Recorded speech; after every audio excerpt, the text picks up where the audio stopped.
জানি সবাই চিকেন বিরিয়ানি রান্না করতে পারেন, বাট এভাবে রান্না করলে রান্নার একটু ভিন্নতা থাকার কারণে বিরিয়ানিটা ভীষণ টেস্টি হয়। সবাইকে আসসালামু আলাইকুম। একটা পাতিলে আমি তেল দিয়ে দিচ্ছি। এখন তেল গরম যখন হয়ে যাবে তখন চিকেন দিয়ে দিচ্ছি। এখানে পোলট্রি মুরগি নিয়ে নিচ্ছি 1 কেজির মতো। তারপর লবণ দিয়ে দিচ্ছি 1 চামচ। এখন কিছুক্ষণ ভেজে নিচ্ছি, প্রায় 2 থেকে 3 মিনিট ভাজার পর দিয়ে দিচ্ছি টমেটোকে মাঝখান থেকে কেটে তারপর দিয়ে দিচ্ছি রসুন বাটা 1 চামচ, আদা বাটা 1 চামচ দিয়ে এখন হচ্ছে আমি দিয়ে দিচ্ছি কাঁচামরিচ। এখানে কাঁচামরিচ দিয়েছি 10-12টা। এখন দিয়ে ইচ্ছে মতো ভাজতে থাকবো আর একটা মশলা তৈরি করে নিব। এখানে পেঁয়াজ কুচি নিয়ে নিচ্ছি, কাঁচামরিচ দিয়ে নিচ্ছি, তারপর নিয়ে নিচ্ছি কিশমিশ, তারপর নিয়ে নিচ্ছি বাদাম দিয়ে এখন এটাকে পেস্ট করে নিয়ে আসবো। মশলাটা পেস্ট করে নিয়ে আসলাম, তারপরে দিয়ে দিচ্ছি চিকেনের মধ্যে দিয়ে এখন হচ্ছে নাড়তে থাকবো।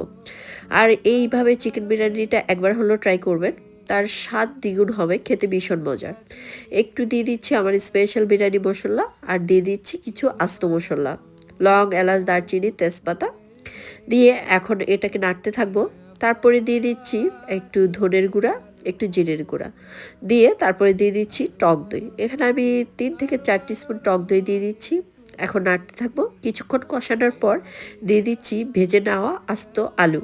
তারপরে দিয়ে দিচ্ছি পেঁয়াজ বেরেস্তা, বেশ অনেকটা পেঁয়াজ বেরেস্তা দিয়ে দিচ্ছি। এখন ইচ্ছে মতো কষিয়ে নিচ্ছি। তারপরে দিয়ে দিচ্ছি গরম পানি। এখানে আমি 1/2 কাপের মতো গরম পানি দিয়ে দিলাম। তারপর ঢাকনা দিয়ে ঢেকে কিছুক্ষণ রান্না করে নিব। একটু পরপর ঢাকনাটা খুলে নেড়ে দিচ্ছি। কিছুক্ষণ রান্না করার পর মাংস একদমই পারফেক্টভাবে সিদ্ধ হয়ে যাবে। একটু ঘি দিয়ে দিচ্ছি, দিয়ে তারপর কিছুক্ষণ নেড়ে নিচ্ছি। এখন চিকেনগুলা তুলে নিচ্ছি, আলু চিকেন সবই তুলে নিব। সো আজকের রেসিপিটি কে কোথায় থেকে দেখছেন অবশ্যই কমেন্টে জানাবেন, আর কার কার বিরিয়ানি খেতে ভীষণ ভালো লাগে তারাও জানাবেন। ধুয়ে রাখা চাল দিয়ে দিচ্ছি। এখানে আমি হচ্ছে আধা কেজি চাল ধুয়ে পানি ঝরিয়ে নিয়েছিলাম। খুব ভালো করে চালটাকে ভেজে তারপর গরম পানি দিয়ে দিচ্ছি। গরম পানি দিয়ে দিচ্ছি আমি 1 লিটারের মতো, আর সামান্য একটু দুধ দিয়ে দিচ্ছি। দিয়ে এখন একটু নেড়ে চেড়ে তারপর ঢাকনা দিয়ে ঢেকে দেব। চুলা আঁচটা একদম বাড়িয়ে দেব। যখন পানি শুকিয়ে আসবে তখন চুলা আঁচটা একদম কমিয়ে দিয়ে একটু নেড়ে চেড়ে দিচ্ছি। তারপর আবার ঢাকনা দিয়ে দিচ্ছি, দিয়ে একটু এখন উল্টে পাল্টে দিচ্ছি। আমার সবসময় বিরিয়ানির যে চালগুলো খুবই ঝরঝরে হয়।